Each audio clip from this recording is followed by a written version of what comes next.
അങ്ങനെ കാശ്മീരിലെ second day രാവിലെ ബ്രേക്ക്ഫാസ്റ്റൊക്കെ കഴിച്ച് ഞങ്ങൾ ഹൗസ് ബോട്ടിൽ നിന്നും ഒരു 8:30 ഒക്കെ ആകുമ്പോഴേക്കും ഇറങ്ങി. പോകുന്ന വഴിയിൽ ഇങ്ങനെയൊരു പ്രകൃതി സുന്ദരമായ സ്ഥലം കണ്ടപ്പം അത് എക്സ്പ്ലോർ ചെയ്യാതെ പോകുന്നത് മോശമല്ലേ. അതുകൊണ്ട് ഞങ്ങൾ അവിടെ ഇറങ്ങി. നല്ല സുന്ദരമായ പുഴയും മരങ്ങളും ഒക്കെ ആയിട്ട് നല്ല ഭംഗിയുണ്ടായിരുന്നു അവിടെ കാണാൻ. ഇത് മഞ്ഞുരുകി വരുന്ന വെള്ളമായതുകൊണ്ട് തന്നെ നല്ല ഐസ് വാട്ടർ ആയിരുന്നു. അത് നല്ല തണുത്ത വെള്ളം. ഇത് വീഡിയോയിൽ കാണുമ്പോൾ കുറച്ച് കളർ ചേഞ്ച് ആയിട്ടാണ് കാണുന്നത്, പക്ഷേ ആക്ച്വലി അത് നല്ല വൈറ്റ് കളറാണ്. ആ വെള്ളവും അവിടുത്തെ കല്ലുകളും എല്ലാം ഫുൾ വൈറ്റ് കളറിലാണ് ഉണ്ടായിരുന്നത്. ഈ വെള്ളത്തിൻ്റെ കളർ കണ്ടോ, റെഡ് കളറിലാണ് പോകുന്നത്. ആദ്യം കണ്ടപ്പോൾ ഞാനൊന്ന് പേടിച്ചു. കാശ്മീരല്ലേ, ഒന്നും പറയാൻ പറ്റൂലല്ലോ. അതിലെന്തോ കളറാങ്ങാറ്റം മിക്സ് ആയതാ തോന്നുന്നു. നല്ല റെഡ് കളറായിരുന്നു ആ വെള്ളം. ഞങ്ങളിപ്പോൾ പോയിക്കൊണ്ടിരിക്കുന്നത് സോൻമർഗിലേക്കാണ്.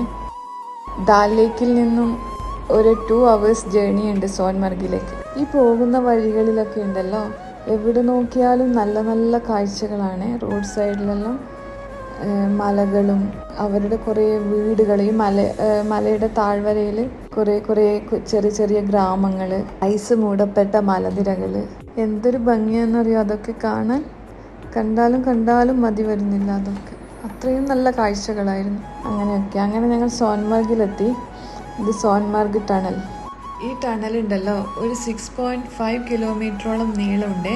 കഴിഞ്ഞ വർഷം ലാസ്റ്റാണ് ഈ ടണൽ ഓപ്പൺ ആയത്. അതിനു മുന്നേ വരെ ഈ വിൻ്റർ സീസൺ ആകുമ്പോഴേക്കും ഈ സോൻമർഗിലേക്കുള്ള റോഡുകൾ ക്ലോസ് ചെയ്യായിരുന്നു മഞ്ഞ് വീഴ്ച കാരണം. ഇപ്പോൾ ഈ ടണലുള്ളത് കൊണ്ട് അങ്ങനെ ഒരു ഇഷ്യൂ ഇല്ല. ഏത് സമയത്ത് വേണമെങ്കിലും സോൻമർഗിലേക്ക് പോവാം നമുക്ക്. നമ്മുടെ പ്രധാനമന്ത്രി നരേന്ദ്രമോദിയാണ് ഈ പാത ഉദ്ഘാടനം ചെയ്തത്.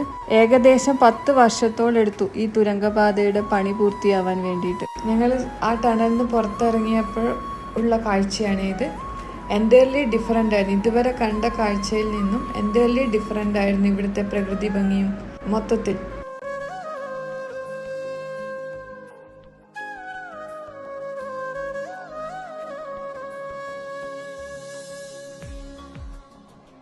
സോൻമർഗിൽ നിന്നും ഞങ്ങൾ പോയത് 0 പോയിന്റിലേക്കാണ്.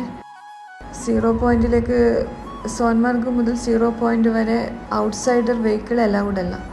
അതുകൊണ്ട് തന്നെ ഞങ്ങൾ അവിടുന്ന് ഒരു ലോക്കൽ ടാക്സി റെൻറ്റിനെടുത്തു.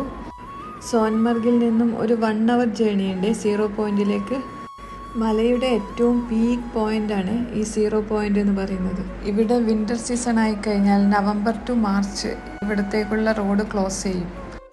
ആ കാണുന്നതില്ലേ സോജില പാസ് ടണലാണ്. ടണലായില്ല, അതിൻ്റെ പണി നടന്നുകൊണ്ടിരിക്കലാണ്. ഈ ഒരു ടണൽ വന്നു കഴിഞ്ഞാലുണ്ടല്ലോ കാശ്മീർ ടു ലഡാക്ക് ഏതൊരു ക്ലൈമറ്റിലും നമുക്ക് യാത്ര ചെയ്യാൻ പറ്റും. ഈ റോഡുണ്ടല്ലോ വേൾഡിലെ തന്നെ ഏറ്റവും ഡേഞ്ചറസ് ആയ 5 റോഡുകളിൽ ഒന്നാണ് ഈ റോഡ്. അത്രയും ഡേഞ്ചറസ് ആണ്. ഇവിടുന്ന് വണ്ടി ജസ്റ്റ് ഒന്ന് പാളിപ്പോയാലുണ്ടല്ലോ പണ്ടത്തെ അനിക്സ്പ്രേൻ്റെ പരസ്യം പോലെ ആയിപ്പോകും. പൊടി പോലും ഉണ്ടാവില്ല കണ്ടുപിടിക്കാൻ പറ്റും. അങ്ങനെ കാശ്മീർ താഴ്വരകളുടെ ഭംഗി ആസ്വദിച്ചുകൊണ്ട് ഞങ്ങളുടെ യാത്ര തുടർന്നു.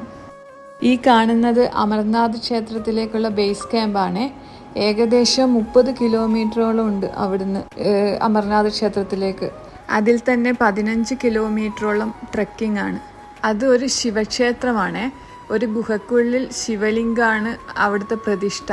ഈ ശിവലിംഗം ഉണ്ടല്ലോ ഐസ് കൊണ്ടുണ്ടാവുന്ന സ്വയംഭൂവായിട്ടുള്ള ഒരു ശിവലിംഗമാണ്. ഇതൊക്കെ പറഞ്ഞു കേട്ടറിവാണ്. ഞാനിതുവരെ അവിടെ പോയിട്ടൊന്നുമില്ല, പക്ഷേ അവിടെയും ഞാനൊരിക്കൽ പോകും. അങ്ങനെ ഞങ്ങൾ 0 പോയിന്റിലെത്തി. മഞ്ഞ് കണ്ട സന്തോഷത്തിൽ ഞങ്ങൾ മലേൻ്റെ മുകളിൽ ചാടിക്കയറി. ഈ കാണുന്നത് ബ്ലാക്ക് ഐസാണ്. ഭയങ്കര സ്ലിപ്പറി ആയിട്ടുള്ള ഐസാണ്. കുറേ വേനൽക്കാലം ആയതുകൊണ്ട് തന്നെ കുറേ ഐസൊക്കെ ഉരുകിപ്പോയിട്ടുണ്ട്. ഞങ്ങൾ കഷ്ടപ്പെട്ടിട്ടാണ് അതിൻ്റെ മുകളിൽ മലേൻ്റെ മുകളിൽ കയറിയത്. ഐസ് കണ്ട സന്തോഷത്തിൽ ആ കഷ്ടപ്പാടൊന്നും അറിഞ്ഞതേയില്ല. പക്ഷെ ഇറങ്ങുമ്പം നല്ലോണം ബുദ്ധിമുട്ടി. വേറൊരാളുടെ സഹായം ഇല്ലാണ്ട് ഇറങ്ങാൻ പറ്റുന്നുണ്ടായിരുന്നില്ല. അത്രയ്ക്ക് സ്ലിപ്പറിയാണ് ഈ ഐസൊക്കെ.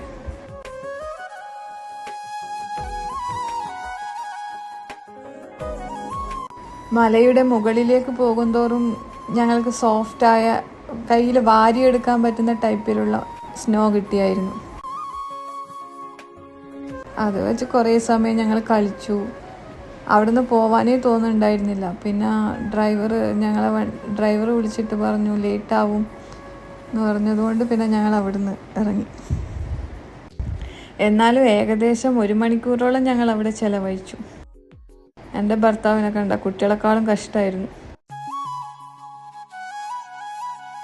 വിൻ്റർ സീസൺ ആയാൽ പിന്നെ ഇങ്ങോട്ട് എൻട്രി ഇല്ല.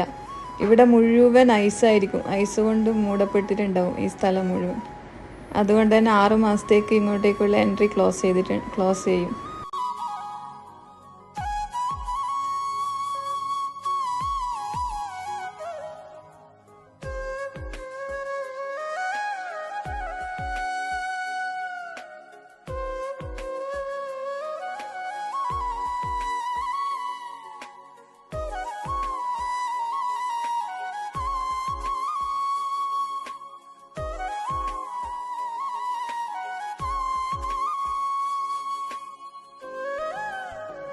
അങ്ങനെ ഞങ്ങൾ കഷ്ടപ്പെട്ട് മലേൻ്റെ മുകളിൽ നിന്നും താഴേക്ക് ഇറങ്ങി.